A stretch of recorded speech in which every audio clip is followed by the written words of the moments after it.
Hello my dear friends and masters, welcome back to our channel oneness vegetarianism. నా పేరు స్వప్నేశ్వరి. ముందుగా మనందరి గురువైన డాక్టర్ బ్రహ్మర్షి పితామహ పత్రి సార్కి నా యొక్క అనంతకోటి ఆత్మ ప్రణామాలు. సత్యలోకవాసులకి, దివ్యలోకవాసులకి, మహాకరణలోకవాసులకి, నక్షత్రలోకవాసులకి, ఏంజల్స్కి, సత్యలోకవాసులకి, దివ్యలోకవాసులకి, మహాకారణలోకవాసులకి, ఏంజల్స్కి, పరమగురువులకి, పరమగురు మండలికి, బ్రహ్మర్షి పితామహ పత్రి సార్కి, మహావతార్ బాబాజీకి, బుద్ధ భగవానుడికి, రామ్తా మాస్టర్, మహా ఉపాధ్యాయుడు, మాస్టర్ టీచర్, ఇమోటల్ గురువైన తండ్రికి నా యొక్క అనంత కోటి ఆత్మ ప్రణామాలు. ఈ వర్తమాన క్షణంలో ఉన్న సమస్త సృష్టికి, సృష్టిలో ఉన్న యావత్ కాంతికి, కాంతి మాస్టర్స్కి, పంచభూతాలకి, భూమాతకి, మూగజీవులకి నా యొక్క స్వయాన కూడా అనంతకోటి ఆత్మ ప్రణామాలు. మరి రోజులాగానే ఈరోజు మరింత జ్ఞానాన్ని, విజ్ఞానాన్ని షేర్ చేయడానికి శాంత మేడంకి సాదరంగా వెల్కమ్ చేద్దాం masters. Madam welcome to our session. Madam, over to you madam. Shanta madam. Thank you madam. Thank you madam. ముందుగా మన గురువు గారైన బ్రహ్మర్షి పితామహ పత్రిశ్వరి గారికి, స్వర్ణమాల పత్రి మేడం గారికి నా అనంతకోటి ఆత్మ ప్రణామాలు, కృతజ్ఞతలు తెలియజేసుకుంటూ, ఈ విశ్వంలోని గురువులందరికీ కూడా ఆత్మ ప్రణామాలు, కృతజ్ఞతలు, ధన్యవాదాలు తెలియజేసుకుంటూ, నేను oneness vegetarianism TV వ్యవస్థాపకులైన Swapneshwari madam గారికి కూడా శత కోటి ఆత్మ ప్రణామాలు, కృతజ్ఞతలు తెలియజేసుకుంటున్నాను. నాకు ఎంతగానో సహకరిస్తున్న మా కుటుంబ సభ్యులకు మరియు నాకు జన్మనిచ్చిన తల్లిదండ్రులకు కూడా కృతజ్ఞతలు, ధన్యవాదాలు తెలియజేసుకుంటూ, అలాగే నా స్వయానికి, ఈ వర్తమాన క్షణానికి రామ్తా మాస్టర్ గారికి కూడా శత కోటి కృతజ్ఞతలు, ధన్యవాదాలు, ఆత్మ ప్రణామాలు తెలియజేసుకుంటూ, స్వామి రామ అనే పుస్తకాన్ని నేను చదువుతున్నాను. సహకరిస్తున్న మీ అందరికీ కూడా ధన్యవాదాలు, కృతజ్ఞతలు. Thank you.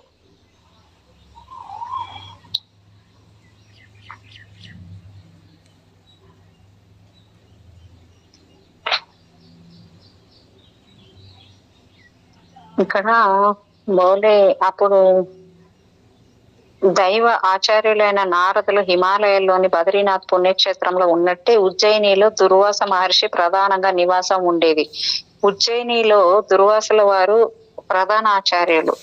ఉజ్జయినిలో ప్రాజ్ఞులు, సాధకులు అనేక మంది ఉంటారు. వీళ్ళలో దుర్వాస మహామునిని తెలిసిన వారికి, తెలియని వారికి కూడా ఆయనే సంరక్షకుడు. అప్పుడు స్వామీజీ తాను నర్మదా నది వెంట వెళ్తున్నప్పుడు తన ప్రయాణం ఉజ్జయినిలో కొంతకాలం ఎందుకు ఆపవలసి వచ్చిందో చెప్పడం మొదలు పెట్టారు. క్షిప్రా నది ఒడ్డున 1400 సంవత్సరాల క్రితం భర్తృహరి రాజు తాను తన రాజ్యాన్ని వదిలేసి గోరఖ్నాథ్ కి శిష్యునిగా చేరినప్పుడు భూగ్రహంలో ఓ గుహను నిర్మించాడు. అది బాబాజీకి ఎంతో ఇష్టమైన ప్రదేశం. ఇప్పుడు అది హరిద్వార్లో ఉన్న సాధు సమూహం అధీనంలో ఉంది. వాళ్ళ ప్రధాన కార్యాలయం హరిద్వార్లో ఉంది. బోలే బాబా అక్కడికి దగ్గరలో గుళ్ళలో ఉన్న స్వామీజీలను కలవడానికి ఈ గుహలో సుమారు 1 వారం ఉన్నారు. ఇక్కడి యోగులు బోలే బాబా పుట్టక ముందు నుంచి ఉన్న అఘోరి బాబా మార్గాన్ని ఆచరిస్తూ ఉంటారు. ఈ యోగులు వాళ్ళ రాత్రి సమయాన్ని నదీ తీరంలోని శ్మశానానికి దగ్గరగా ఉన్న వికారనాథ భైరవ అనే చిన్న గుడిలో మనిషి అంతరజ్వాల గురించి నిగూఢ చేస్తుండేవారు. వాళ్లతో బోలే బాబా కూడా జతకూడేవారు. స్వామీజీ చెప్పినట్లు యోగ, తాంత్రిక సాంప్రదాయాలలో అఘోర సాంప్రదాయం చాలా వింతగా ఉండేది. ఈ ప్రపంచంలోని రహస్య నగరాలలో ఉజ్జయిని ఒకటి. యాత్రికులు మహాకాల మందిరాన్ని సందర్శించుకుంటారు. ఇప్పుడు దాని చుట్టూ నగరం అల్లుకుపోయింది. కానీ దీనికి దూరంగా నగర పొలిమేరలో ఉన్న వికారనాథ భైరవ ప్రదేశం రాత్రిపూట శిథులు కలుసుకోవడంతో జీవం పోసుకుంటుంది. అక్కడ చేరి వాళ్ళు చేసే చర్చలన్నీ కొంతమందికి కల్పనగాను, మరికొంతమందికి అర్థం లేని మాటలుగాను అనిపిస్తాయి. కానీ కొంతమందికి అవి అసాధ్యమైన తాత్విక రహస్యాలుగా కనిపిస్తాయి. ఈ సిద్ధులు వివిధ రకాలైన లోకాల గురించి మాట్లాడుకుంటారు. స్వర్గం గురించి, నరకం గురించి, మరణం తర్వాత ఆత్మస్థితి గురించి, బలహీనమైన ఆత్మలను భూమిపైకి లాగి వాటి మానవులు లేదా మానవేతర మాధ్యమాలతో ఏ విధంగా మాట్లాడాలి అనే విషయాలు మాట్లాడుకుంటూ ఉంటారు. కొంతమంది సాధువులు ఇతరుల మెదళ్లను చదవగలుగుతారు, కానీ తమ సొంత మెదడును చదవలేరని అంగీకరిస్తారు. ఇది ఎలా మేడం? ఇతరుల మెదళ్ళు చదివినప్పుడు వాళ్ళకే తెలియకుండా ఉంటుందా మేడం? అవునవును మేడం, అంతే మేడం. కొన్ని దృష్టి బాహ్యంగా ఉంటుంది మేడం, బాహ్య దృష్టి ఉంటుంది. అర్థమవుతుంది కదా మీకు? అంటే ఇప్పుడు శక్తులు ఉండొచ్చు, ఎనర్జీస్ ఉండొచ్చు, అన్నీ ఉండొచ్చు. పక్కన వాళ్ళకి ఉపయోగపడతాయి, పక్కన వాళ్ళకి చేయడానికి ఉపయోగపడతాయి. సొంతానికి పనికిరావు మేడం, సొంతానికి చేసుకోవడానికి. అంటే వాళ్ళు సొంతానికి చేసుకోవడానికి కూడా ఇష్టపడకుండా ఇంకొకరికి ఉపయోగపడదాం అనే రకంలోనే ఉంటారేమో కదా మేడం? ఉంటుంది. సొంతానికి వాడొద్దనేది కూడా ఉంటుంది మేడం. వాడొద్దనేది ఉంటుంది. సొంతానికి మనం వాడాల్సిన అవసరం లేదు. మన కోసం అదే ఏమంటాము, చూసుకుంటుందని కావచ్చు, లేకపోతే ప్రకృతి చూసుకుంటా సహజంగానే హీల్ అవ్వాలనేది కానీ అలా ఉంటుంది మేడం. ఇంకా చెప్తే అంటే ఇప్పుడు వాడుకునేదానికి పనిచేయని కూడా ఉంటుంది మేడం. పక్కన వాళ్ళకి అదే చెప్తున్నాను కదా, మనము నాకేం లేదు, నాకేం చేత కాదు, నా వల్ల కాదనుకుంటాం. కాదు, పక్కన వాళ్ళకి నేను పెట్టాలనుకుంటే పెట్టగలను, అప్పుడు లేదనుకుంటే వస్తుంది, లేకుండా లేదు కాదు. పక్కన వాళ్ళకి పెట్టాలనుకుంటే ఉత్పత్తి అవుతుంది, లోపల నుంచి ఊరుతుంది, అంటే బావిలో నీళ్లు ఊరినట్టు. అదే సొంతానికి ఏమీ రాదు, చేత కాదు, రాదు. అర్థమవుతుంది కదా మేడం? సొంతానికి ఉపయోగపడదు కూడా. చేయొచ్చు, పక్కన వాళ్ళకి మనం చేయాలంటే చేయొచ్చు, బాగా వస్తుంది. చిన్న బిడ్డ అంట మేడం, అదే ఒక ఎంత 2 నెలలు అయింది, 60 రోజులు 70 రోజులు బిడ్డ మేడం. కానీ మేడం ఆమె చెప్పే ప్రకారం పాలు అస్సలు తాగకపోతే ఇన్ని రోజుల పాప ఎలాగుంటది మేడం? అదే మేడం, పాలు అస్సలు తాగదంటే సన్న గొట్టమంట పాలు పోయే, ఇది మన అన్నవాటికి మీరు చెప్తారు, అన్నవాటికి అది చిన్న గొట్టమంట. అమ్మవారు కామాక్షి అమ్మవారు అంశ మేడం ఆ బిడ్డ. కామాక్షి అమ్మవారు గుళ్ళో 40-41 డేస్ ధ్యానం పెట్టింది ఆమె అందరితోటి, పెట్టి కోరుకుంది కామాక్షి అమ్మని. ఆమె ఎందుకు, అది కూడా చూడండి, ఇట్లా ఉంటాయి.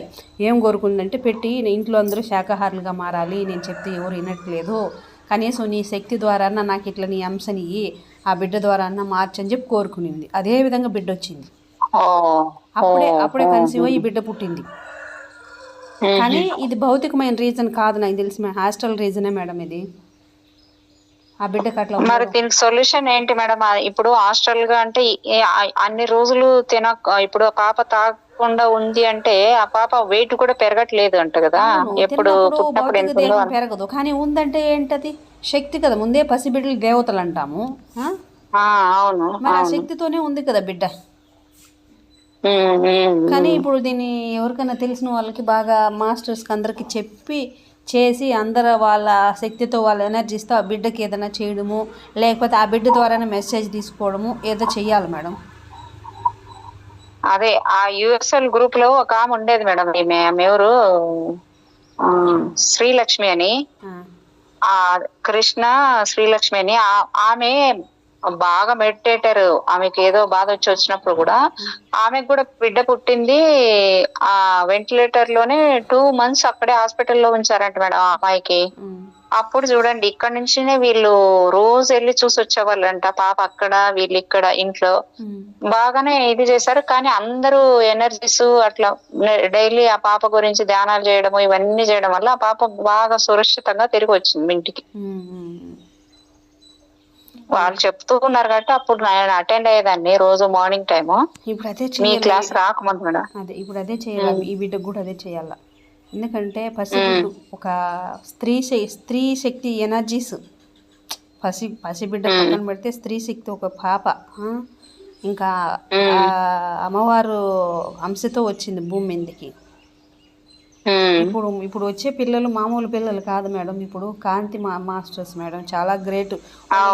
వాళ్ళు ఎవరన్నా అయ్యుండి, ఏ భాష కానీ, ఏ ఊరు, ఏ ప్రాంతం అయినా, వాళ్ళు ధ్యానులు కానీ, వాళ్ళు అజ్ఞానులు మూర్ఖులైనా ఆ బిడ్డ దైవమే, ఆ బిడ్డ దేవుడే, ఆ బిడ్డ కాంతే. కాబట్టి చెయ్యాల మేడం, ఆ బిడ్డ కోసం ఏదైనా చెయ్యాలి, చూద్దాం. చేయాలి మేడం. రోజు ధ్యానం కూర్చున్నప్పుడు ఇది సంకల్పం కూడా చెప్పుకుందాం మేడం. రోజు చెప్దాం, మనందరి బాధ్యత మనందరికీ ఉంది, చేయాలి మేడం, చేద్దాం బిడ్డ కోసం చేద్దాం. ఓకే మేడం, చేద్దాం. ఈ రోజు రాత్రి నుంచినే మొదలు పెట్టేద్దాం. చేద్దాం మేడం, మొదలు పెడతాం. Okay okay madam, okay. ఇక్కడే వికారానాథ్ భైరవ గుడి దగ్గరే బోలే బాబా ఒక తాంత్రిక ఆచార్యుడిని కలిశారు. వారు ఒక్క తాత్విక సంబంధమైన ప్రశ్నకి తప్ప మరే ప్రశ్నకైనా సమాధానం చెప్పగలిగేవారు. అతని దగ్గర ఎప్పుడూ సారా ద్రవం ఉండేది. తరచూ గంజాయిని కూడా పీలుస్తుండేవాడు. చెవిటివాడు, చాలా మురికిగా ఉండేవాడు. చాలా మందికి అతను అర్థం కాడు.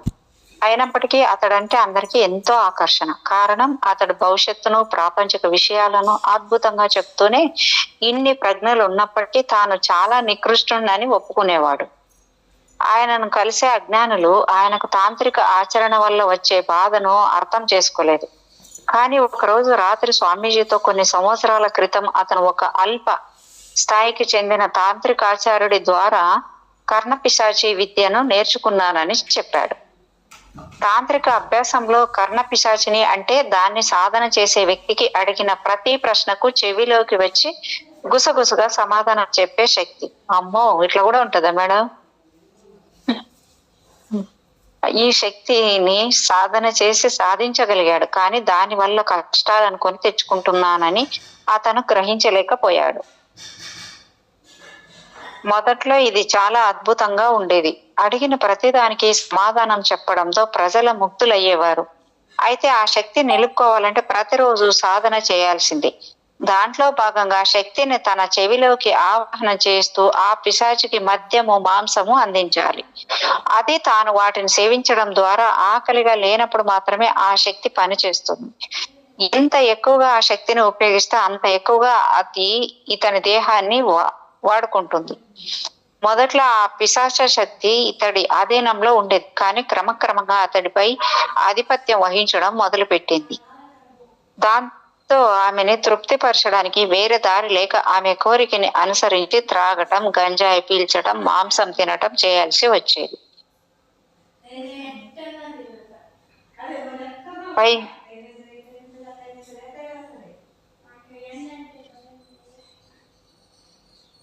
పైపెచ్చు ఎలాంటి ప్రశ్నలు అడగకపోయినా దానికదే వచ్చేసి ఇతరుల గురించి ఊరికే చెవిలో అరుస్తూ ఉండేది. ప్రొద్దుగూకులా చెవిలో జరిగే ఈ రొదకు అతనికి నిద్ర పట్టేది కాదు. అంతేకాకుండా ఇతరులు చెప్పేది, బయట నుంచి వచ్చే శబ్దాలు సరిగా వినపడేవి కావు. ఇతనికి కానీ ఇతనికి నేర్పిన గురువుకి కానీ ఈ శక్తిని ఎలా నిరోధించాలో తెలియదు. ఈ దురదృష్టవంతుడైన సాధువు కనబడిన ప్రతి సాధువుని సహాయం కోసం అభ్యర్థించడం మొదలుపెట్టాడు. అతని మీద జాలితో వాళ్ళందరూ ఒక పథకం వేశారు. వాళ్ళలో ఉన్న మేడం మేడం స్వప్న మేడం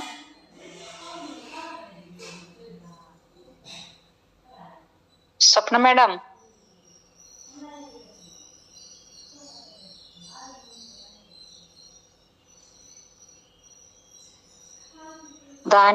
అతని మీద జాలితో వాళ్ళందరూ ఒక పథకం వేశారు. వాళ్ళతో ఉన్న దైతావాల మహారాజ్ అనే గొప్ప తాంత్రికోపాసకుడు ఈ ప్రక్రియ నాయకత్వం వహించాడు. ఒకరోజు ఉదయం వీళ్ళందరూ కలిసి బలవంతంగా ఇతని జీవితాన్ని నియంత్రిస్తున్న ఆ శక్తి అభిష్టానికి వ్యతిరేకంగా అతని శిరస్సుకి క్షవరం చేశారు. ఇంకా ఆ శక్తి అభిష్టానికి వ్యతిరేకంగా ఇతన్ని బలవంతంగా క్షిప్రా నదిలోకి లాగి స్నానం చేయించి దగ్గరలో ఉన్న కాల భైరవ స్వామి గుడికి లాక్కుని వెళ్ళారు. అక్కడ మేడం ఏంటి గ్రూప్ కాల్ వస్తుంది మేడం? వాళ్ళు మేడం ఎవరో చేస్తూనే ఉంటారు, చేసుకుంటే పని. 2 సార్లు అయింది మేడం, ఇది 2వ మళ్ళీ వచ్చింది. అదే చూడండి, వాళ్ళకి అస్సలు ఏమాత్రం ఉండదు మేడం. అందుకే చూడండి, నేను ఎందుకు ఆఫ్లైన్లో దాన్ని ఆఫ్ చేసేసి ఆన్లైన్లోకి వచ్చింది. ఎందుకంటే ఆఫ్లైన్ కాల్ రావద్దని. ఇంకా ఆఫ్లైన్ వద్దంటే మళ్ళీ ఆన్లైన్లో వస్తే ఏం చేస్తాం మనం చెప్పండి. చేసుకొని లేదు మేడం, చేసుకొని నేను నీళ్ళు తాగుదామని పోయినాను మేడం లోపల. అదే ఆ కాల్ వచ్చింది కాబట్టి చేస్తే మరి మీరు పలకలేదు, ఎక్కడో వెళ్ళారులే అని ఓకే అనుకుంటున్నాను. Okay madam. క్షిప్రా నదిలోకి లాగి స్నానం చేయించి దగ్గరలో ఉన్న కాలభైరవ స్వామి గుడికి లాక్కొని వెళ్లారు. అక్కడ దైతావాల మహారాజు అతని శరీరం నుండి ఆ శక్తిని బయటికి లాగి కాలభైరవుని పాదాల చెంత పడేశారు. అదే సమయంలో బోలే బాబా ఒక ప్రత్యేకమైన అగ్ని సంస్కారం అంటే విరాజ హోమం శరీరం, మనసు, చైతన్యము అన్నింటినీ అగ్నికి ఆర్ఘ్యంగా సమర్పించే సంస్కారం అంటే ఇది. విరాజ హోమం అంటారంట. మొదలు పెట్టారు. అది పూర్తవగానే ఆ తాంత్రికుడు తన భయంకరమైన బాధ నుండి బయటపడ్డాడు. అయినప్పటికీ దాని నుండి కోలుకోవడానికి కొన్ని నెలలు పట్టింది. చాలా రోజుల తర్వాత భోలేబాబా మరో ఆసక్తికరమైన విషయాన్ని ఎదుర్కొన్నారు. ఉజ్జయిని లోపల బయట ఉన్న దేవాలయాలను సందర్శిస్తుండగా ప్రతి చోట ఒక సాధువు పదే పదే కనబడుతున్నారని గమనించారు. 2-3 సార్లు ఈ విషయం గమనించిన తర్వాత భోలేబాబా అక్కడున్న పూజారులను, సాధువులను, గుడిని ఊడ్చే వాళ్లను, భిక్షాటన చేసేవాళ్లను ఆ సాధువెవరని అడిగారు. అందరూ తెలియదని చెప్పారు. చివరికి భోలేబాబా సాధువుని అడిగేసరికి నేను ఇక్కడ నివసిస్తున్నాను, పని చేస్తున్నాను అని సమాధానం ఇచ్చారు. ఒకరోజు గుహలో రాత్రి విశ్రాంతి తీసుకుంటుండగా భోలేబాబా తీవ్రంగా ఆలోచించసాగారు. ఈ సాధువు ప్రతి చోట ఎలా ఉండగలరు? ఆయన సాధువే అయి ఉంటే ఎక్కడో అక్కడ నివసిస్తూ సాధన చేస్తూ ఉండాలి. అతను బిచ్చగాడైతే ఏదో ఒక చోట భిక్షం ఎత్తుకుంటూ ఉండాలి. ఎందుకంటే అతను వేరే చోటికి వెళ్తే అక్కడ వాళ్ళు ఒప్పుకోరు లేదా కొడతారు. ఉజ్జయినిలోని ప్రతి గుడి అతనికి తెలిసినట్లుగానే ఉంది, కానీ ఎవరికి ఇతనెవరో తెలీదు. గుడిలో జరుగుతున్న కార్యక్రమాలను చూస్తున్నాడే తప్ప వాటిల్లో పాల్గొనడం లేదు. ఇలా ఆలోచిస్తుండగా వెంటనే వారికి ఒక మెరుపు లాంటి ఆలోచన వచ్చింది. ఒకవేళ ఆయన మారువేషంలో ఉన్న దుర్వాస మహాముని అయి ఉండవచ్చేమో. బాబాజీ ఒకసారి ఉజ్జయిని దుర్వాస మహాముని ప్రధాన నివాసమని, పురాణాలని బట్టి చూస్తే ఈ సాధువులు ఎవరు ఆయనని గుర్తించినంత వరకు మారువేషంలో ఉంటారని చెప్పారు. రేపు కూడా ఆయన నాకు తారసపడొచ్చు, అప్పుడు ఆయన దుర్వాసుల వారే అయితే సరిగ్గా నేను గుర్తిస్తాను అనుకున్నారు భోలేబాబా. హఠాత్తుగా మరో ఆలోచన భోలేబాబా మనసులో, ఆ వృద్ధ సాధువును ఈ గుహ దగ్గర తప్ప ప్రతి దేవాలయం దగ్గర చూశాను. బహుశా నేను ఆ దేవాలయ అన్నింటి దగ్గరికి ఒక భక్తుడిలాగా వెళ్ళాను. కానీ ఈ గుహని మాత్రము నేను పుణ్యక్షేత్రంగా కాకుండా నివాస ప్రాంతంగా భావించి వస్తున్నాను. కానీ ఈ గుహ కనపడుతున్నట్లుగా ఒక ఆవాస ప్రాంతం మాత్రమే కాదు, అంతకన్నా ఎక్కువ. గురు గోరఖ్నాథ్, భర్తృహరి ఇంకా ఎందరో సిద్ధులు ఇక్కడ చేరి వారి సాధనని కొనసాగించారు. మేడం సౌండ్ ఏంటి మేడం? సౌండ్ వస్తుందా మేడం? కొంచెం okay. Fan madam, fan sound. Okay, అట్లా వస్తుందా మేడం? ఎందుకు ఆగి ఆగి వచ్చినట్టుగా ఉంది మేడం. అది ఇప్పుడు రాలేదా మేడం? లేదు మేడం, ఇప్పుడు ఫ్యానే, ఇంకేం లేదు. ఓకే, మీకు వేడి ఎక్కువ ఉందేమో పాపం, ఫ్యాన్ లేకపోతే ఇబ్బంది పడిపోతారేమో. ఏం చేద్దాం, పర్వాలేదు మేడం.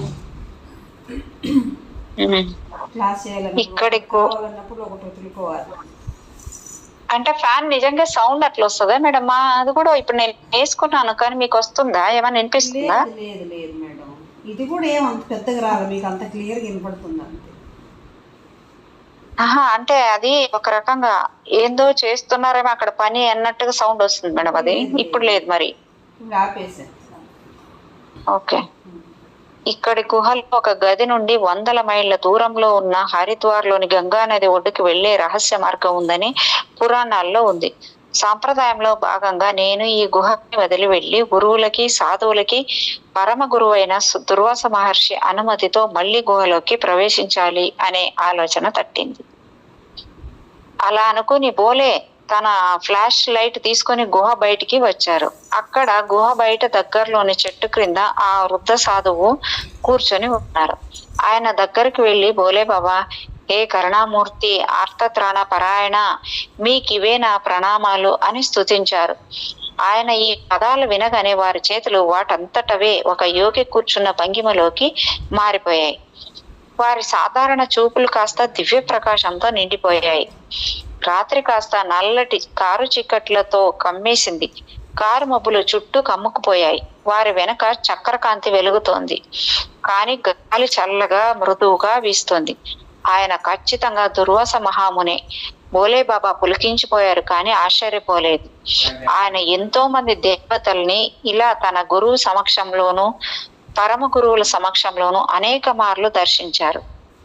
బోలే బాబా ఈ పరిస్థితుల్లో తమరిని ఎలా పూజించాలో తెలియట్లేదు, దయచేసి నా కృతజ్ఞతను గౌరవాన్ని ఎలా తెలియజేయాలో తెలపండి అన్నాడు.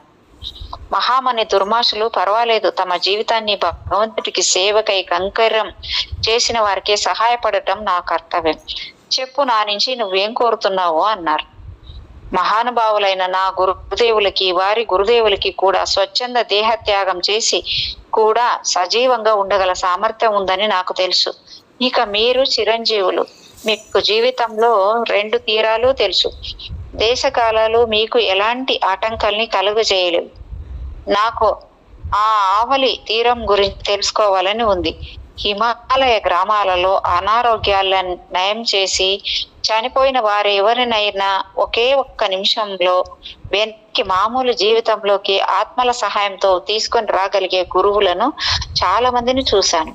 నా గురుదేవులు ఒక ఆత్మతో దాని జీవనాధారం కోసం రావి చెట్టు రసాన్ని పీల్చమని చెప్పటం నేను విన్నాను. నాకు ఈ ఆత్మల గురించి సరిగా తెలియాలి. వాటికి ఆకలి గాని దాహం గాని ఉంటుందా? వాటికి ఇతరుల దేహాన్ని ఆక్రమించాల్సిన అవసరం ఉంటుందా? ఈ విషయమే మా గురుదేవులని అడిగినప్పుడు నా ప్రశ్నను తోసిపుచ్చుతూ అవన్నీ మనసులోనే అని చెప్పారు. స్వర్గం గురించి, నరకం గురించి గ్రంథాలలో వర్ణించబడి ఉంది. సాధు పుంగవులు మాట్లాడుకుంటూ ఉంటారు. అక్కడ నివసించడం అనేది మనం ఇక్కడ మాట్లాడుకున్నట్లుగా నిజమైనదేనా అని అడిగారు బోలే బాబా. మన మనసు నిజాన్ని సృష్టిస్తుంది, మన చర్యలు దానితో సంబంధాన్ని ఏర్పరచుకుంటాయి అన్నారు ఆ మహాముని. కానీ కర్మ ఫలాలని పరిత్యజించడం ముఖ్యం కాదు ముఖ్యం కదా అడిగారు బోలే. ఇంకా పరిత్యాగంలో ఉన్నా కూడా మనం చేయాల్సిన కర్తవ్యాలు ఏమైనా ఉన్నాయా అడిగారు. ధార్మిక సేవ ఇవ్వడం అనేది సృష్టి రచనలో ఉన్న ప్రధాన ప్రక్రియ. లేకపోవడం అనేది వివేక స్థాయిలో మాత్రమే సంతృప్తినిస్తుంది. ప్రధానం అంటే ఇవ్వడం. ఇది వివిధ రూపాల్లో ఉంటుంది. దానం చేయడం, నిస్వార్థంగా ఇవ్వడం, సేవ చేయడం, ఇలాంటివన్నీ దాని రూపాలే. ఇవే నిజమైన ప్రశాంతతను, ఆనందాన్ని అందించే మూల కారకాలు. గొప్ప సన్యాసులు నియమనిష్ట పరులే అయినా ధార్మిక సేవ లేకపోవడం వల్ల ఎంతో అసంతృప్తిగా ఉంటారు. నాతో పాటు అగస్త్యముని ఆశ్రమానికి రా, అక్కడ నీ ప్రశ్నకు మరింత వివరణ లభిస్తుంది అని యోగి బదులిచ్చారు. బోలే బాబాకి స్వప్నావస్థ కలిగింది. స్వప్నంలో ఆయన దుర్వాస మహామునితో కలిసి ఒక అందమైన ఆశ్రమంలోకి ప్రవేశించారు. అక్కడి పర్ణశాలలు వెదురు బొంగులతోనూ చెరుకు ఆకులతోనూ నిర్మించబడి ఉన్నాయి. పూ పరిమళంతో సహజంగా గుబాళించిన గాలి, పొదల్లో పక్షుల కిలకిల రావాలు, చెట్ల మీద అటూ ఇటూ ఎగురుతున్న పిట్టల రెక్కల చప్పుళ్లతో ఆ పర్ణశాల శోభాయమానంగా ఉంది. బోలే బాబా దుర్వాస మహాముని అగస్త్య మహాముని నివాసాన్ని చేరుకునేంత వరకు నడుచుకుంటూ వెళ్లారు. అక్కడ విద్యార్థులు, మరికొంతమంది మునులు శ్రీరాముని చుట్టూ ఉండగా అగస్త్యుల వారు రాముని వద్దకు వెళుతున్నారు. ఆయన ఒక బహుమతిని తీసుకోమని శ్రీరామచంద్రుని మరీ అభ్యర్థిస్తున్నారు. శ్రీరాముడు దాన్ని నిరాకరిస్తూ ఒక ఋషి పుంగవుడి దాని నుంచి బహుమతి ఆశించడం ఒక రాజుకు సముచితం కాదని వాదిస్తున్నారు. దైవ తేజస్సు రాజులో నిలిచి ఉన్నంత కాలం రాజుకి బహుమతి ఇవ్వడం ద్వారా గౌరవిస్తామని అగస్త్యుల వారు వాదిస్తున్నారు. దాంతో రాముడు ఆ బహుమతిని అంగీకరించాడు. దాన్ని తెరిచి చూడగా ఆ ఆభరణం నుంచి వచ్చే కాంతిలో రాముడు మెరిసిపోతున్నాడు. ఆ మహామునితో ఇలాంటి ఆభరణాన్ని నేను ఇంతవరకు చూడలేదు. ఆఖరికి శ్రీలంకలో రావణుడి దగ్గర కూడా చూడలేదు. దీన్ని తయారు చేయడానికి ఉపయోగించిన బంగారం, వజ్రాలు ఈ ప్రపంచంలో ఎక్కడా దొరకవు. ఇంతకీ ఇదేమిటి, దీన్ని ఎక్కడి నుంచి తెచ్చారు అని అడిగారు. సమాధానంగా అగస్త్యుల వారు ఈ కథ చెప్పారు. ఒకసారి చిట్టడవిలో తిరుగుతుండగా అందమైన సరస్సు తీరంలో ఓ ఆశ్రమాన్ని చూశాను. దాంట్లో ప్రవేశించగానే చాలా కాలంగా ఎవరు అక్కడ ఉన్నట్లు లేరని, రోజు ముగిసిపోవడంతో వారు ఆ రోజుకి అక్కడే విశ్రమించారు.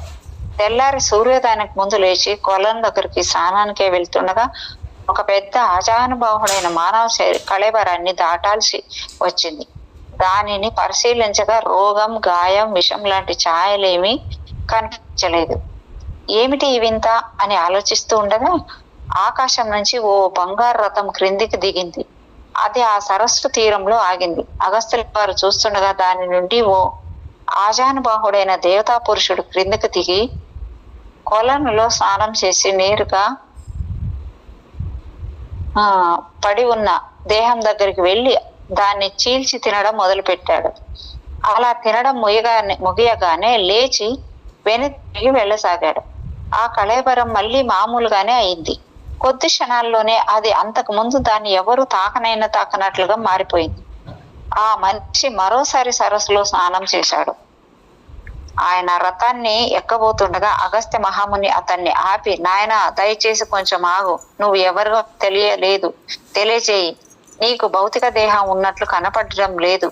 నీ చుట్టూ ఉన్న ఆ ప్రకాశవంతమైన కాంతపుంజము నువ్వు సామాన్య మానవుడి కావనే దేవతవని తెలియజేస్తుంది. కానీ నీ వ్యవహారం చాలా వింతగా ఉంది. నీ ఆహారం అనాగరికంగానూ నీచంగానూ ఉంది. ఎవరు నువ్వు? ఇలా ఎందుకు చేస్తున్నావు అని అడిగారు. మీరు సామాన్యులు కారు. మనిషి గాని, ఏ విధమైన జంతువు కానీ, జీవి కానీ ఈ ప్రదేశానికి రాలేదు. బాధాకరమైన గతంతో నివసిస్తున్న స్వర్గలోక వాసిని అన్నాడు ఆ పురుషుడు. ఆ దేహం వైపు చూపిస్తూ ఆ దివ్య పురుషుడు, నేను ఆ దేహంలో నివసిస్తున్నప్పుడు విదర్భకు రాజాగా ఉండేవాడిని. ఒకరోజు నా సహోదరుడికి రాజ్యాన్ని అప్పచెప్పి నా జీవితాన్ని ఆధ్యాత్మిక సాధనలో గడపడం కోసం వెళ్ళిపోయాను. దీర్ఘాయువుగా ఉండే పద్ధతిని సాధన చేసి తీవ్రమైన తపస్సు అందించి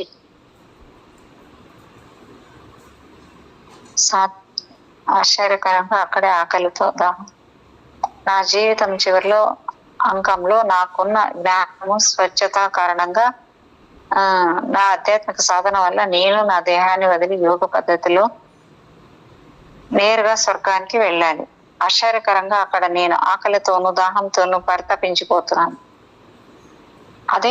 ఇదే విషయాన్ని స్వర్గాధిపతితో ప్రస్తావించగా, నేను మహారాజుగా ఉన్నప్పుడు కానీ, యోగిగా సాధన చేస్తున్నప్పుడు కానీ ఎప్పుడు ఎవరితోనూ దేన్ని పంచుకోలేదని, నేనెంతో స్వార్థపూరితంగా ప్రవర్తించినా నా సొంత ఆరోగ్యం గురించి, ఆ ఆనందం గురించి మాత్రమే సృష్టించానని.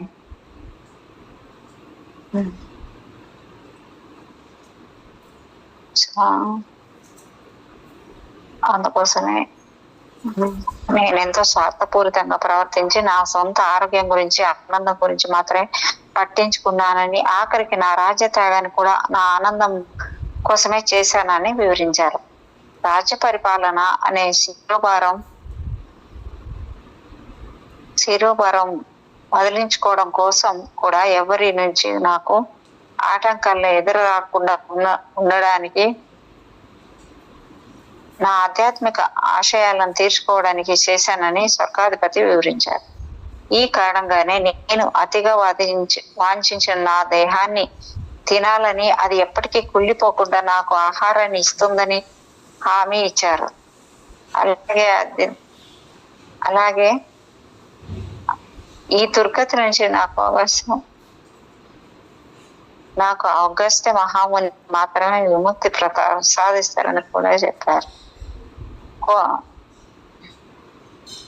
సంవత్సరాలు గడుస్తున్నాయి, నేను నా కళేబరం మీద విముక్తి ప్రసాదిస్తారని చెప్పారు. సంవత్సరాలు గడుస్తున్నాయి, నేను నా కళేబరం మీదే ఆధారపడి బతుకుతూ ఆ మహాయోగ కోసం ఎదురు చూస్తున్నాను అని వివరించారు.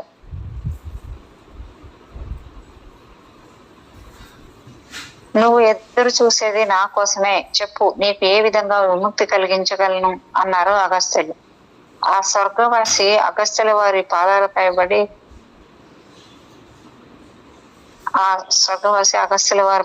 పడి తన శరీరాన్ని ఆనించిన ఆభరణాన్ని తీసుకోమని అభ్యర్థించారు. అగస్త్యుల వారు అందుకు అంగీకరించి తమ హస్తాన్ని చాపారు. ఆయన చేతుల్లో వాటిని ఉంచగానే అతని కళేబరం వెంటనే మాయమైపోయి అతను స్వర్గారోహణ చేశారు. అక్కడికి బోలేబాబా తన స్వప్నావస్థ నుండి బయటపడి తాను రావి చెట్టు క్రింద దుర్వాస మహాముని ముందు కూర్చున్నానని గమనించాడు. మరోసారి ఆ మహాముని నిస్వార్థ సేవ గురించి నొక్కి వక్కాణిస్తూ ఇతరులకు నిస్వార్థంగా సేవ చేయడం ద్వారా దేవుడి పట్ల ప్రేమని వ్యక్తం చేయగలవు అని వివరించారు. దేవుణ్ణి మన సొంత పరికరాల లాంటి దేవుణ్ణి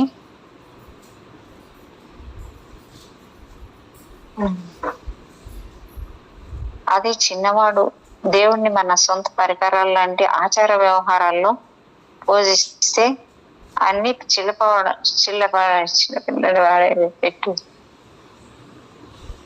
దేవుణ్ణి మన సొంత పరికరాల లాంటి ఆచార వ్యవహారాల్లో పూజిస్తే అది చిన్నపిల్లవాడు ఇసుకలో కోట కట్టడం లాంటిది. దైవం సర్వవ్యాపితం.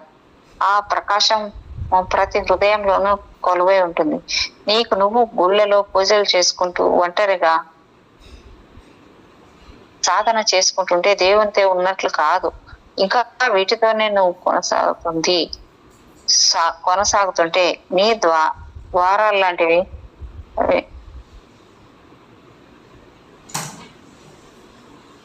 గుళ్ళు గోపురాలు యోగ సాధన మరో పవిత్ర తీరాలకి ద్వారాలు లాంటివి.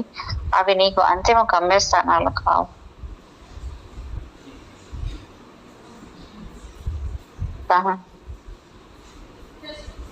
తర్వాతి తీరాలకు సాగిపోతూ ఉండాలి. అక్కడి ద్వారాలు నిన్నెక్కడికి తీసుకెళ్తాయో చూడు అన్నారు.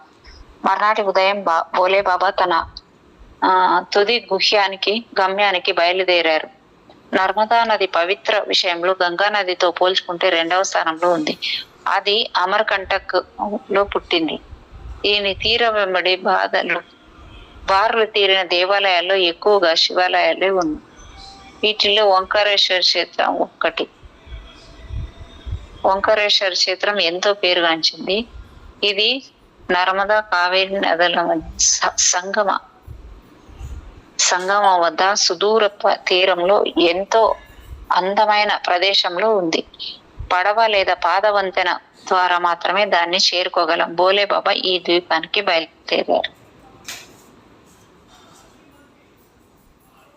బోలేబాబా ఓంకారేశ్వర సన్నిధికి చేరగానే ఎప్పుడు విసిగించకుండా తాను తపస్సు చేసుకోవడానికి కావలసిన స్థలం కోసం వెతకసాగారు. కానీ ఆ ద్వీపంలోని ప్రధాన దేవాలయాలు అలాగే మిగిలిన దేవాలయాలు కూడా విపరీతంగా భక్తులకు ఆకర్షిస్తుండడం వల్ల ఆయన ఆశయం నెరవేరుట లేదు. నర్మదా నది ఒడ్డునున్న మిగతా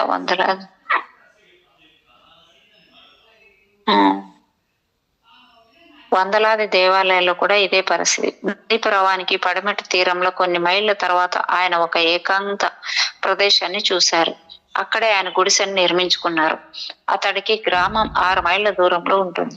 బోలేబాబా తన సాధన మొదలు పెట్టడానికి ముందే వాళ్లతో తనకి రోజుకు ఒకసారి పాలు రొట్టె పంపించే ఏర్పాట్లు చేశారు. ఒక నీటి కుండ, దుప్పటి, 2 పులి చర్మాలు ఇవే ఆయన సామాన్లు.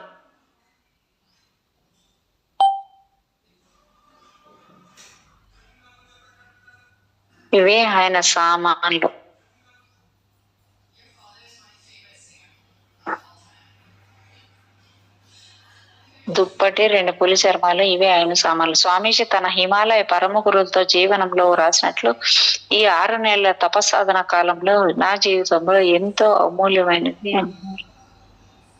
బోలేబాబా అక్కడి కుటీరము వేసుకున్నప్పుడు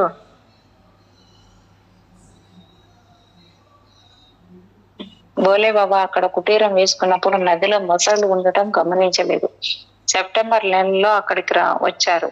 ఇంకా మధ్యాహ్న సమయంలో ఎండ బాగా ఉంటుంది.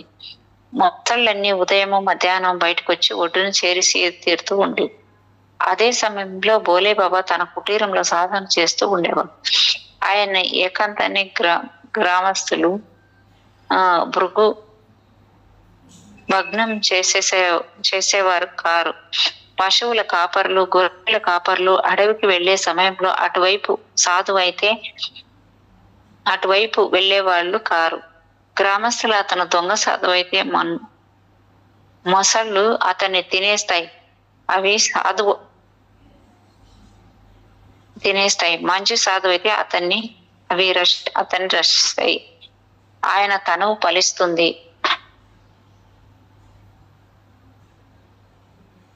ఆయన తపస్సు ఫలిస్తుంది అని అనుకునేవారు.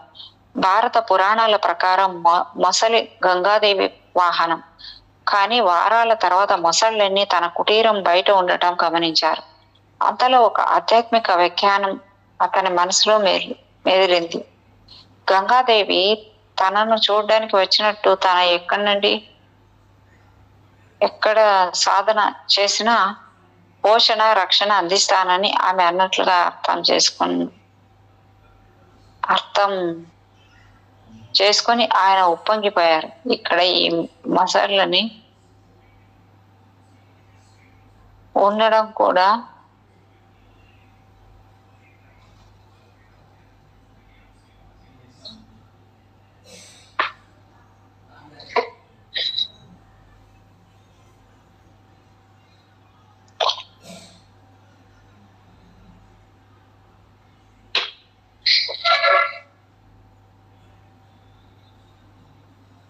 ఆయన తపస్సు ఫలించింది అనుకునేవాళ్ళు. భారత పురాణాల ప్రకారం మొసలి గంగాదేవి వాహనము. కొన్ని వారాల తర్వాత మొసళ్ళన్నీ తన కుటీరం బయట ఉండడం గమనించారు. అంతలో ఒక ఆధ్యాత్మిక వ్యాఖ్యానం అతని మనసులో మెదిలింది. గంగాదేవి తనను చూడడానికి వచ్చినట్ట తను ఎక్కడ సాధన చేసినా పోషణ రక్షణ అందిస్తానని ఆమె అన్నట్లుగా అర్థం చేసుకుని ఆయన ఉప్పొంగిపోయారు. ఇక్కడ ఈ మొసళ్ళు ఉండడం కూడా ఆయన తన సాధన సిద్ధికి సూచనగా భావించారు. శీతాకాలం మొదలైంది. ఆ యువ సాధువు బయట ఉన్న సూర్యుని వెచ్చదనాన్ని ఆస్వాదిస్తూ సాధన చేద్దామని నది ఒడ్డున మంచి ప్రదేశాన్ని ఎన్నుకున్నారు. అది ఎండకి గాలికి అనుకూలంగా ఉంది. మొసళ్ళకి కూడా అది నచ్చింది. అతను కళ్ళు మూసినప్పుడు అవి ఆయన పక్కకి పాకి ఎండలో సేద తీరుతుండేది. ఒకరోజు బోలేబాబా కళ్ళు మూసుకుని ధ్యానం చేస్తున్నప్పుడు సరదాకి జంతువులను వేటాడే గుంపు ఒకటి అటువైపుగా వచ్చింది. వాళ్ళు ఆ యువ సాధువు నది ఒడ్డున మొసళ్ల మధ్యలో ధ్యానం చేస్తుండటం చూసి ఆశ్చర్యపోయారు. ఆయనకు తెలియకుండా ఒక ఫోటో తీసుకున్నారు. ఆ ఫోటో త్వరలోనే స్థానిక దినపత్రికలన్నింటిలోనూ ప్రముఖ వార్తగా పెద్ద పేపర్లలో సైతం వచ్చేయింది. అయితే అందుకు ముందే ఈ విషయం బాగా ప్రచారంలోకి వచ్చింది.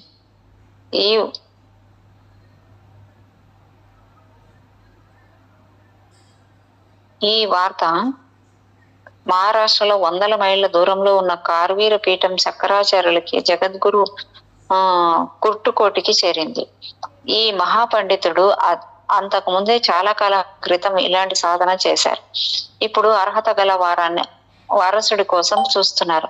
దాంతో ఆయన బోలేబాబా రోజువారీ సాధనను దినచర్యను గమనించవలసిందిగా ఒక పండితుల సమూహాన్ని నియమించారు. వీళ్ళలో కొంతమంది ఆయనకు దగ్గరలో ఉన్న గ్రామానికి వెళ్ళి ఉండగా మరికొంతమంది ఈ యువ సాధువు గురించి తెలుసుకోవడానికి ఋషికేశ్ వెళ్ళారు. అప్పటికే బోలేబాబా తన 6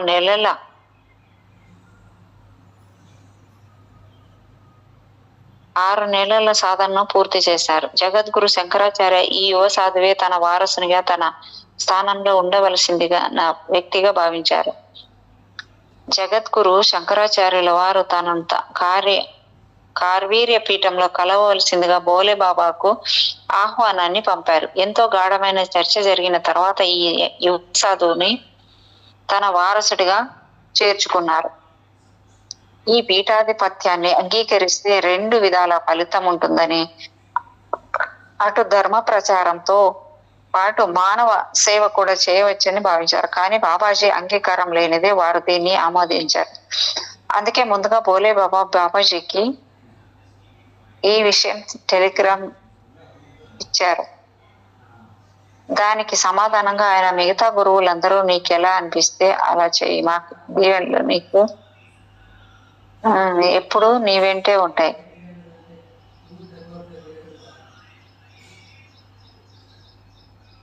మా దీవెనలు ఎప్పుడు మీ వెన్నంటే ఉంటాయి అని సమాధానం చెప్పారు. ఈ బాధ్యతను తాను స్వీకరించడం వారికి అంగీకారమేనని భావించి ఆయన ఆ పదవిని స్వీకరించారు. హిందూ సమాజంలో శ్రీ శంకరాచార్య క్రైస్తవ సమాజంలోని పోప్ తో పోల్చవచ్చు. మొట్టమొదటి శంకరాచార్యుల వారు క్రీస్తు శకం 8వ శతాబ్దంలో పుట్టారు. ఆయన ఒక గొప్ప తాత్వికవేత్త, యోగి, సంఘ సంస్కృత. ఆయన భారతదేశంలో తనదైన ముద్ర వేసి ఆధ్యాత్మిక నాయకులు. ఆయన ఒక గొప్ప తాత్వికవేత్త, యోగి, సంఘ సంస్కర్త. ఆయన భారతదేశంలో తనదైన ముద్ర వేసిన ఆధ్యాత్మిక నాయకులు. ఆయన జీవిత కాలంలో 5 మఠాలను నిర్మించారు. భారతదేశం 4 మూలల 4 ఉన్నాయి. 5వది భారతదేశం మధ్యన దక్షిణ భారతంలోని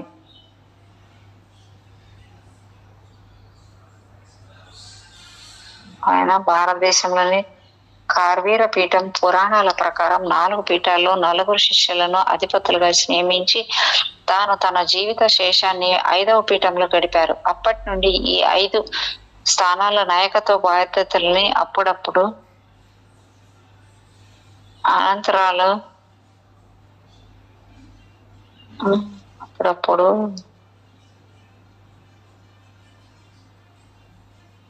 అప్పటి నుండి ఈ 5 స్థానాల నాయకత్వం బాధ్యతల్ని అప్పుడప్పుడు అవాంతరాలు సంభవించిన ఒక్క తరం నుండి మరో తరానికి సంక్రమిస్తూ ఉండేది. ఎవరైనా ఈ పీఠాధిపత్యాన్ని తీసుకుంటే వాళ్ళను శంకరాచార్య జ్ఞానిగా,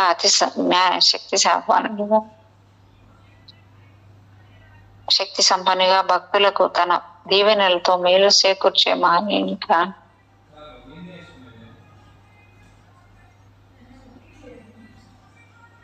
ఆకాంక్షలతో దీవెనలతో మేలు చేకూర్చే మహనీయునిగా చూసేవారు.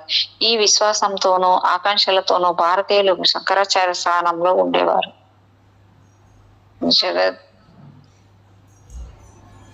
జగద్గురు బిరుదును కూడా ఇచ్చారు. అంటే భారతదేశంలోని ఇతర ఆధ్యాత్మిక చూడండి మేడం, ఈ ఫ్రెండ్ నన్ను వదలకుండా ఉంది మేడం. ప్రేమ మేడం మీరంటే ఫ్రెండ్కి. అంటే భారతదేశంలో ఇతర ఆధ్యాత్మిక శాఖలకు కూడా వారే గురువు.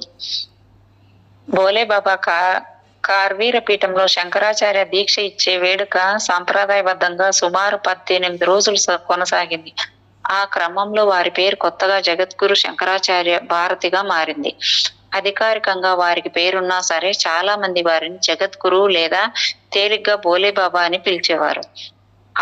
ఆ రకంగా ఒంటరిగా జీవించే ఈ సాధువు కొద్ది వారాల్లోనే దేశంలోనే ఎంతో ప్రతిష్టాకరమైన ధార్మిక సంస్థకి అధిపతిగా జగద్గురు శంకరాచార్యులుగా అయ్యారు. ధ్యానంలో ఉన్నప్పుడు చుట్టూ మొసళ్ళు ఎండ కాచుకుంటూ ఉండే బోలే బాబా గంగామాత సమక్షంలో ధ్యానం చేసుకునే అనుభవం నుంచి బయటపడి ఇప్పుడు తన చుట్టూ ఉన్న మనుషుల్లో చెప్పి చెప్తుంది మేడం. అప్పుడప్పుడు మీరు పలకరేయండి మేడం, ఇది చాలా ఎక్కువ అవుతుంది. అవునవునవును, అదే చెప్తుంది కదా, నువ్వు తిన్నా పర్లే తినకపోయినా పర్లే నేను నీ ఫ్రెండ్ అంటుంది మేడం. అదే చూడండి, ఎంత చూడండి మేడం, అసలు కడుపులో మాత్రం కాలుతుంది, అయినా కూడా ఇది ఎట్లా వస్తుంది అనేది అర్థం కావట్లే. అదే అదే అంటే దానికి సంబంధం లేదు, అది అదొక ఫ్రీక్వెన్సీ అంతే. అది బుక్ ఫ్రీక్వెన్సీ. ఇక్కడ వీళ్ళు ఇంతమంది ఇక్కడ చూడండి, ఋషులు అగస్త్య మహాముని, తర్వాత వీళ్ళు అందరూ దుర్వాస మహాముని, మరి శంకరాచార్యులు, ఇంతమంది యోగులు అందరూ వచ్చేసారు మేడం ఇక్కడ.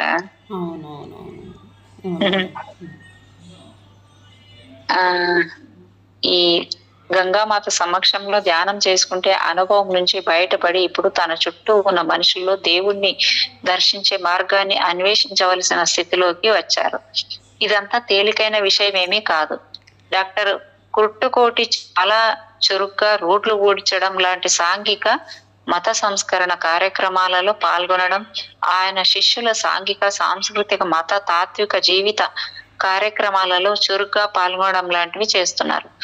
ఈ యువ వారసుడి పట్ల కూడా వాళ్ళ అంచనాలు చాలా హెచ్చు స్థాయిలో ఉన్నాయి. డాక్టర్ కుర్టుకోటి సంస్కర్త, కానీ బోలే బాబా విప్లవకారుడు. అప్పుడే కొత్తగా భారతదేశం బ్రిటిష్ వారి నుండి స్వాతంత్రాన్ని సాధించుకుంది. మొత్తం దేశం అల్లకల్లోలంగా ఉంది. ప్రజాస్వామ్య స్ఫూర్తి మార్పు కోసం ఎలుగెత్తి చాటుతుంటే సాంప్రదాయిక వాదము తన శక్తినంతా ఉపయోగించి దీన్ని అడ్డుకోవాలని చూస్తుంది. వందల సంవత్సరాల నుండి భారతదేశంలో రాజకీయ, మతపర, సాంస్కృతిక అణచివేత కొనసాగుతోంది. బ్రిటిష్ బానిస పరిపాలన ముగియడంతో భావోద్వేగాల సంఖ్యలు తెగి స్వేచ్ఛ కోసం సమాజం భిన్నత్వాన్ని ఆశ్రయించింది. బ్రాహ్మణులు తమ ప్రాచీన గౌరవ ప్రతిష్టల్ని తిరిగి చేజిక్కించుకోవాలని ప్రయత్నిస్తున్నారు. రాజవంశాలు తమ రాజరికాన్ని కొనసాగాలని కోరుకుంటున్నారు. సమాజంలో అట్టడుగు స్థితి నుంచి వచ్చిన వారు ప్రజాస్వామ్యంలో సమానమైన వాటాను కోరుకుంటున్నారు. హిందూ ముస్లింల మధ్య ఉద్రేకాలు పెరిగిపోతున్నాయి.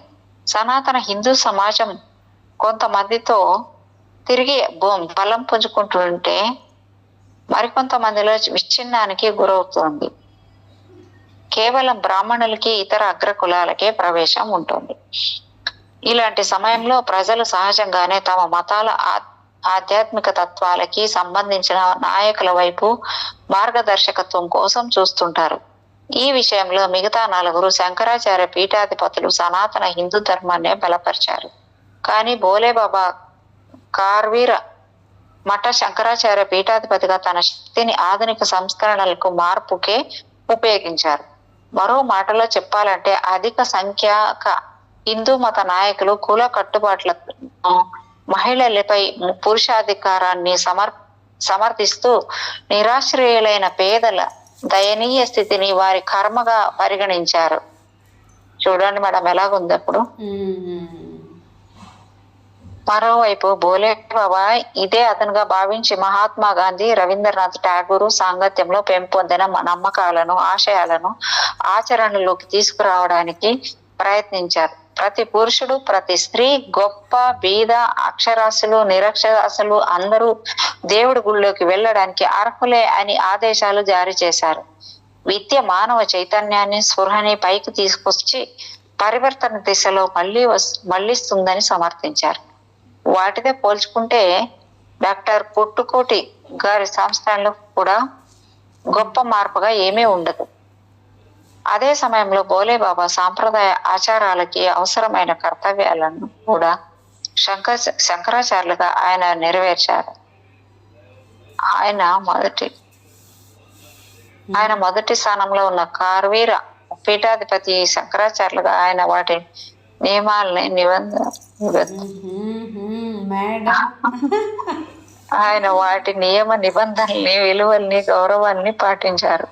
ఆచారాల ప్రకారం ఆయన నిరంతరం తన శిష్యుల చేత పరమ పూజితునిగా పూజింపబడుతూ ఉండాలి. ఆయన ప్రజల మధ్య సింహాసనం లాంటి దాని మీద కూర్చొని సాంబ్రాణి, అగరబత్తుల, పూలమాలలతో వారి చేత పూజింపబడుతూ ఉండాలి. నిరంతరం రాత్రనక పగలనక అతన్ని కలిసే భక్త సమూహాన్ని దీవిస్తూ ఉండాలి. భోలేబాబాకి ఈ ఆచారాలన్నీ బోలుగాను, సమయాన్ని వ్యర్థం చేసేవిగాను కనపడ్డాయి. శంకరాచార్యగా వారు ఆధ్యాత్మిక సమావేశాల్లో బోధించే సమయంలో నిరంతరం ఆధ్యాత్మిక గురువును పూజించడం మంచిది. ఆయన మీ గురించిన మీరు శ్రద్ధ వహించి మీరు ఉన్న అంతర్గత శక్తి వెలికి తీసుకొచ్చి మీరు ఒక తేజమూర్తిగా మారి ఆ వెలుగులో మీరు ఉన్నత స్థితిలో ఉండాలి. ఇతరులకు కూడా ఆ వెలుగును పంచాలి అని చెప్పేవారు. మీరు నిజాయితీగా, నమ్మకస్తులుగా ఉన్నప్పుడే మా దీవెనలు మీకు పని చేస్తాయని చెప్పేవారు. గుట్టిగా నమ్మే శిష్య పరమాణువులను ఇది విని నిరాశ చెందేవారు. అంతేగాక తమ గురువు శంకరాచార్యుల వారిలో ఏమైనా దోషం ఉందా అని అడిగారు. ఆశ్చర్యపోయారు. లేదు లేదు.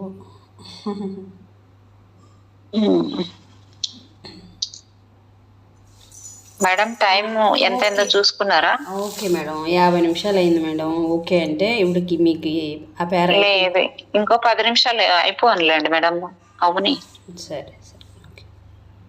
భోలేబాబా ఆశ్రమానికి అంతటికీ అధిపతి అయినప్పటికీ అంతకు ముందున్న శంకరాచార్యులుగా ఉన్న వారి కన్నా పదవీ కాలంలో గాని వయసులో గాని చిన్నవారు. ఆశ్రమంలోని వృద్ధ స్వాములు అంతకు ముందు గురువైన డాక్టర్ పుట్టుకోటి అందించిన ప్రేమ శ్రద్ధని ఈ కొత్త పీఠాధిపతి నుంచి కూడా ఆశించారు. వారంతా ఎంతో గౌరవింపదగ్గ ఆధ్యాత్మిక గురువులే కాక ఈ యువ సాధువు కన్నా అనుభవ రీత్యా ఎన్నో సంవత్సరాల పెద్దవాళ్లు కావడంతో మీరు ఈ విషయంలో భంగపడ్డారు. వాళ్ళు గత శంకరాచార్యులతో కలిసి పనిచేస్తున్నప్పుడు ఏనాటికి ఒక నాటికి ఆ నాయకత్వం తమని హరిస్తుందని ఆశించారు. ఇప్పుడు ఈ ఉన్నత స్థాయి నాయకత్వ బాధ్యత బయటి వ్యక్తిని వరించింది. ఇప్పుడు వీళ్ళందరూ ఆయన దగ్గర పని చేయాలి. ఇది వాళ్ళకి చాలా కష్టంగా ఉంది. భోలే బాబా ఈ పదవిని అంగీకరించినప్పుడు ప్రేమ, పరస్పర సహకారం, నిస్వార్థము, ప్రబలమైన స్వీయ పరివర్తన ఉండే లక్షణాలతో ఒక కార్య సమూహాన్ని నిర్మించాలనే దృష్టి ఉండేది. కానీ ఇది ఎంతవరకు వాస్తవ రూపం దాల్చుతుందనేది ఆయనకు తెలిసేది కాదు. స్వీయ పరివర్తన సాధించడానికి శ్రద్ధతో చేసే సాధన, ఆధ్యాత్మిక ధ్యాన ప్రక్రియలే ప్రబలమైన శక్తులని ఎప్పుడైనా ఆయన సందేశం ఇవ్వబోతే ఆశ్రమంలోని వృద్ధ సన్యాసుల దగ్గర నుంచి శక్తులని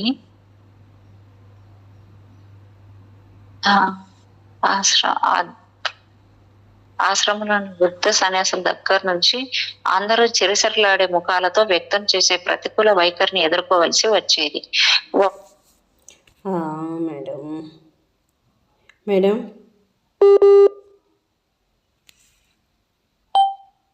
శాంత మేడం